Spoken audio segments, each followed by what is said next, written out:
Hello and welcome to another episode of Will You Accept This Rose? I'm everyone's favorite host that's not Caitlin or Tasha, Veronica Gail. Alongside me is Liam Plate and Ben Harris. Guys, how we doing today? I'm doing good. I'm excited to be on another episode of Batch. I haven't been on one since Tasha's season, so I'm excited to talk more Bachelorette. I have been enjoying this season of The Bachelorette very much, so I'm excited to get back on Rose and talk about what we like to talk about here, which is all of that drama. Well, let's dive into that drama. We're about halfway through the season now, week 5 being the halfway point. There's only 10 episodes this season. Super exciting.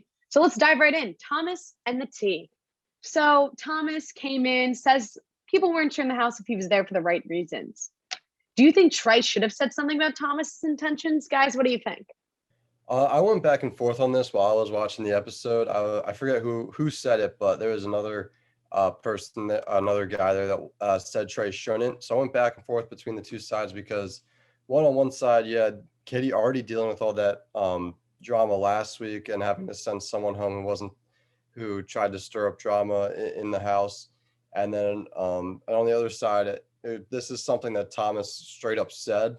So it is like he does have like a reason for it. So, but in the end, I think it was the right choice making it because Katie did want to be made aware of it. Right. I think that just Thomas bringing so much confusion into that situation with like kind of shifting his own narrative from like, oh yeah, I want to be in the show because it would be fun and it could like help me become the Bachelor eventually, to like trying to just like throw his intentions away like they were never there, and just by being honest about that, like I don't know if like he was the most trustworthy guy. I don't know if he deserved the exit Katie made him have. However, I just because I thought it was pretty harsh. However, I definitely don't think that Thomas was there for the right reasons. And I think it was understandable that other guys in the house got upset and said some things. And I'm kind of glad for Katie that it's taken care of. I don't think he was the right guy for her just based off his original intentions. I have to agree. Do I think Trey should have said something? Any other Bachelorette, I would have said no. But Katie, for some reason, still thought it was okay. She was into it.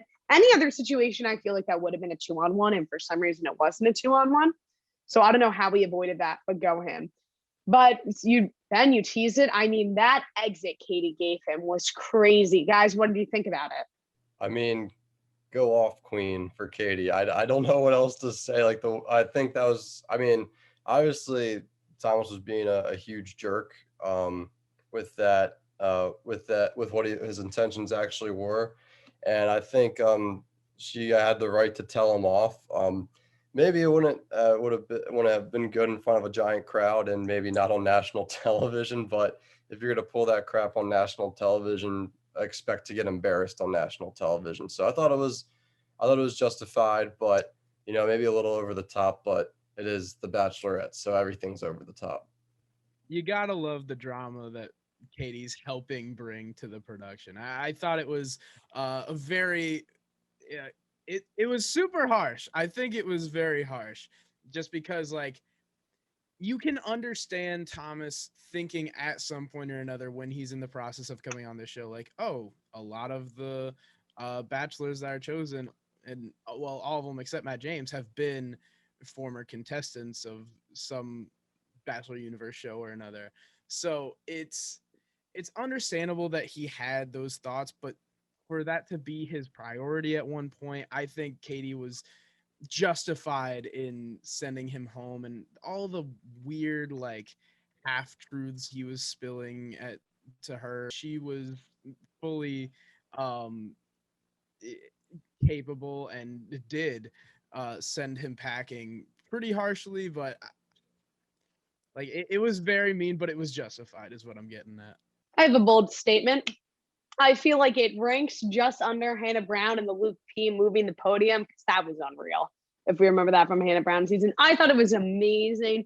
I loved the spectacle. I actually fell asleep during the last 15 minutes of The Bachelor, and I was like, oh, I just won't go back, whatever, it's the last 15 minutes. And then I was reading about it the next morning. I was like, oh my God, I have to go back. It was amazing. It was everything I wanted and more. Girl boss energy, obsessed. But let's turn into another big name of the episodes, Blake. Blake comes in, stirs the pot a little. How do we feel that Blake's now on his third Bachelorette? Well, I had never seen Blake before, but I knew as soon as she like tossed Thomas out of there with all that energy and she still had one rose left, I was like, wait, what's that for? And then right after that scene, it went to her knocking on Blake's hotel door. He's butt naked in his apartment or hotel room. And it was just hysterical to watch them interact like that. So I haven't seen any of the seasons Blake has been on in the past, but I'm not against the guy. I think it's a little ridiculous that he's on his third runaround of one of these shows, but I mean, hey, who am I to judge? I think he's a fun guy to have around. Yeah, I don't know. I don't know how I feel about it. Kind of part of me just wants to be like, get a hobby, like do something else behind this show. Like I mean, the past two times didn't work out. So like maybe try a different way to meet someone or a different outlet. But maybe the third time's a charm with Blake. I don't know. I feel like it. I don't know how we'll see, but that part was pretty funny when this guy was just in bed, and then Katie showed up at his hotel room. But I don't know how I feel about him. It's his third time, so it's kind of like I don't know if it's gonna work out for you, bud. It's definitely a little ridiculous, but I think he's just a bag getter. Like you gotta get that ABC baggioli, you know? I'm going to disagree with both of you right now. I don't think it's that ridiculous, only because Claire is one of the Bachelorettes. I feel like Claire and Tayshia, we should just count as one. Like, this is his second round. Claire was like, what was that, 3 weeks? It was like 3 weeks. Then we got Tayshia. So I don't know. I think people are giving him a hard time for no reason. But another question, because it's his third Bachelorette, do we think Blake's here for the right reasons? Absolutely not. I think he's here for the check. If you're willing to come on these shows like this many times, like you're not looking for love, man. You're just trying to be on the show, and I don't think there's anything wrong with that. I don't hate Thomas for what he did. Like I think his intentions were wrong, and I think Katie was justified in throwing him off. But like, there's many reoccurring characters within the Bachelor universe, so Blake coming back, I have no issue with it. This is nothing new. We've seen this before. Yeah, I was gonna say I don't think he's there for the right reasons either. I think pretty much he's just there to be there and to be on the show. And based off of what like the preview for like the rest of the season, I know that's highly edited, but it didn't paint Blake to really be there for the right reasons. I don't know. I don't think he is. I'm not a big fan of Blake just in general. I didn't like him on Claire and Tayshia's season. I don't know. I just don't like him. I don't think he's that good of a guy, and I don't know. I just don't think he's there for the right reasons. I don't hate Blake, but would I have rather seen Ivan go in Katie's season? Absolutely. I just think there was better people from Tayshia's season to pick. The only thing I will give Blake is that at least he went into this experience knowing it was Katie, where all the other men just try for the show, get cast, and just happen to see who the Bachelorette is. So I will give him that. At least he kind of knew beforehand, so he does kind of have a leg up. But then Blake gets the first one-on-one. House goes crazy. Do you think he deserved it? I don't know if he deserved it. It made sense simply because he was just getting there, and Katie probably wanted to like catch up and like kind of make up for lost time, as it said on the date card. If I remember correctly. But it kind of puts down the other guys who might have deserved it better, who haven't gotten a one-on-one yet. It was understandable that she gave it to him, but I don't know if he was really deserving of it.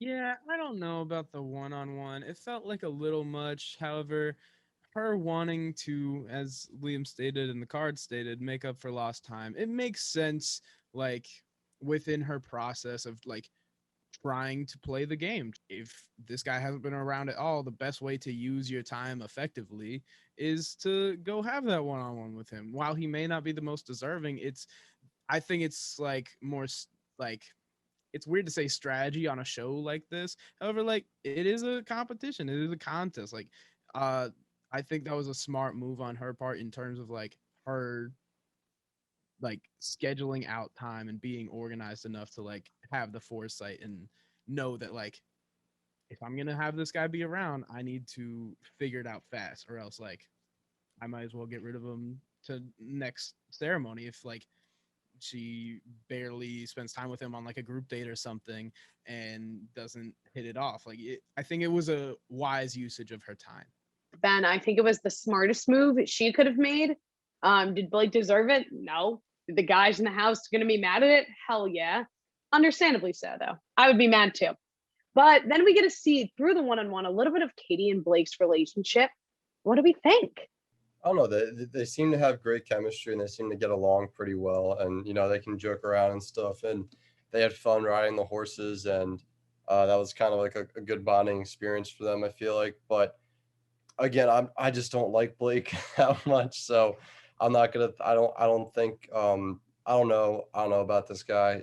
I think it seemed like they could have a good relationship. And it, as like Greg said in the episode, that I do think Blake is a serious contender in this for Katie's heart. So I think they have a good relationship, and it'll be interesting to see where it goes from here. Absolutely. I think they have a nice connection together, and I think they get along really well. I think they're good together.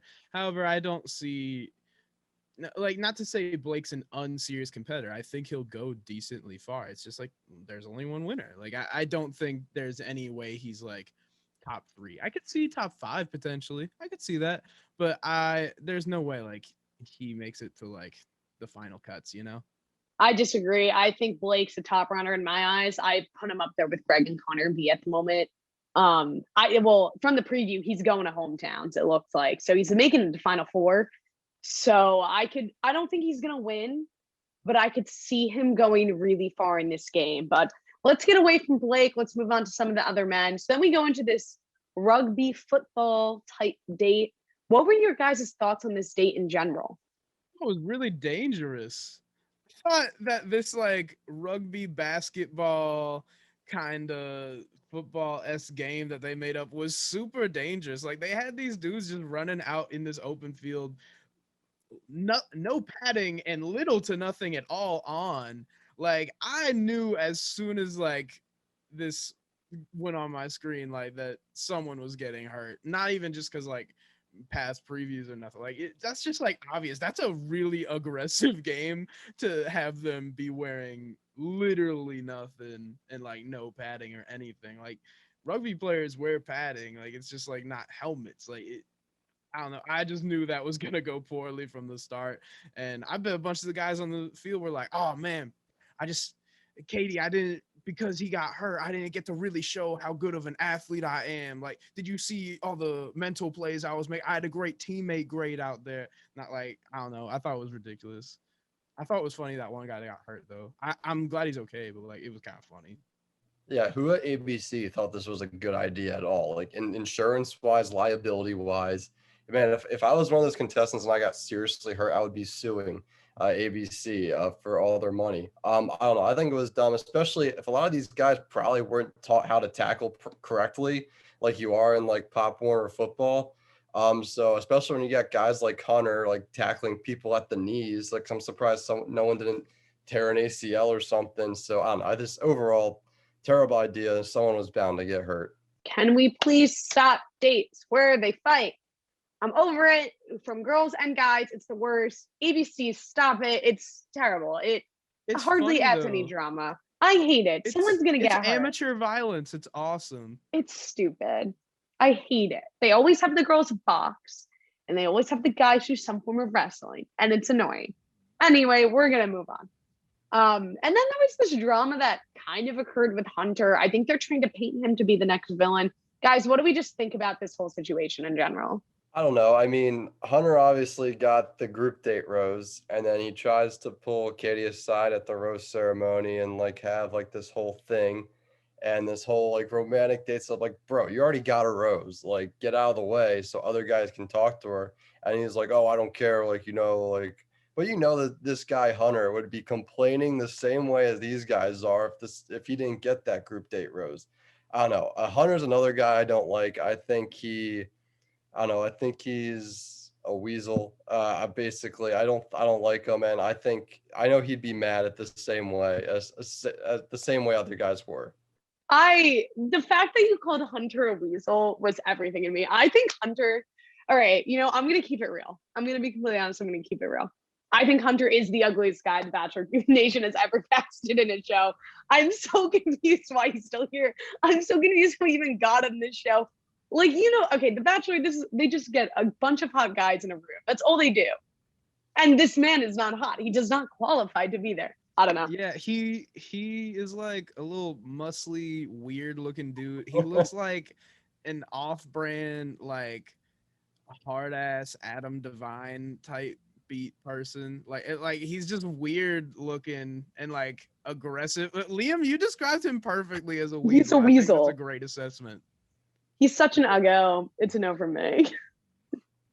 And he's just like so hyper aggressive, whether it's like literally physically aggressive in that game that they were playing, or like within his like interactions in the Bachelor house doing that time steal and stuff. Like he's just a ridiculous guy to still be around. I hope he's gone soon. I literally watching night one of this show thought he was going to be gone, and he's still here, and he's like now the big villain of the season.